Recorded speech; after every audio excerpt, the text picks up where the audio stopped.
Well, the reason I did, I made a commitment. I said that I would not campaign in states that were trying to crowd out Iowa and New Hampshire.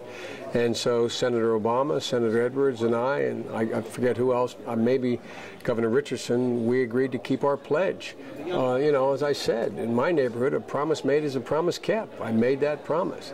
It may be costly, but I don't think you should be crowding out Iowa and New Hampshire. One thing the governor of Michigan said was that the Iowa and New Hampshire sometimes has a unfair advantage about selecting the next president or the next nomination.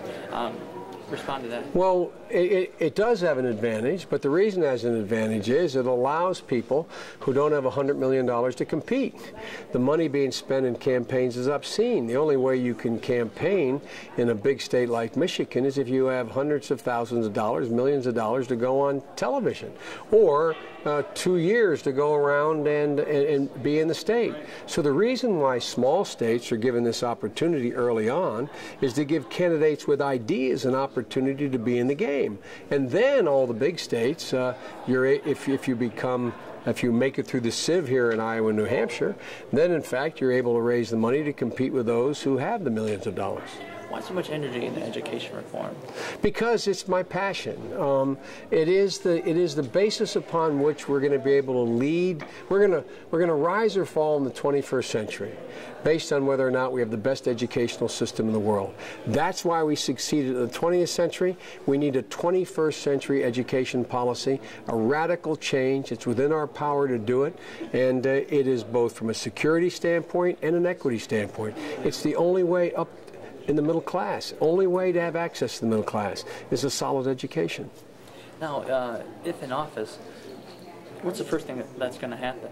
Is it going to be work on one thing right now and get it done, or start implementing a lot of different things, well, a lot of different issues? I think the first thing I'll do is end the war. Reestablish our credibility internationally.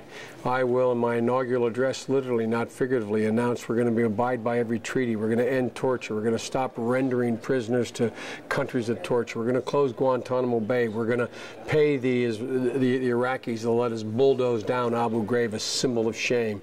In addition to that, I would restore habeas corpus. So to begin to reestablish us as the shining light in the world we used to be, and we've lost that. We've lost that.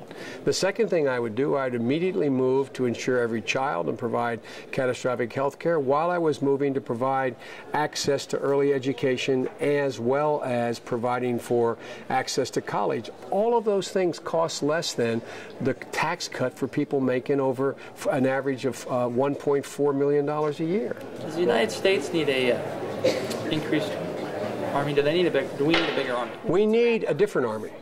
We need less reliance on our National Guard and a larger permanent army. We need a significant fewer weapon systems. We don't need Star Wars. We don't need a new nuclear weapon. We don't need, a new fighter strike force. We don't need 1,000 ship navy. We can save billions of dollars and yet improve the core of our military, increase their numbers, and at the same time increase our security. What's the best way to increase those troops? The best way to increase those troops is to have a sound foreign policy. A sound foreign policy the rest of the world respects and Americans respect. People do not support this war. The president seems not to have any notion of where we stand in the world. And this president, according to their own military, is breaking the United States military.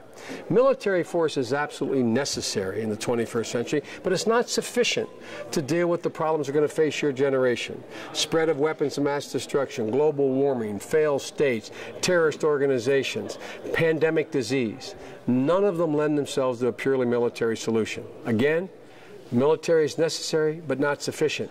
It's international diplomacy and regaining the respect of the world that will enable us to get through those major issues that your generation is going to face. Senator Biden, thank you. Good questions. You're good.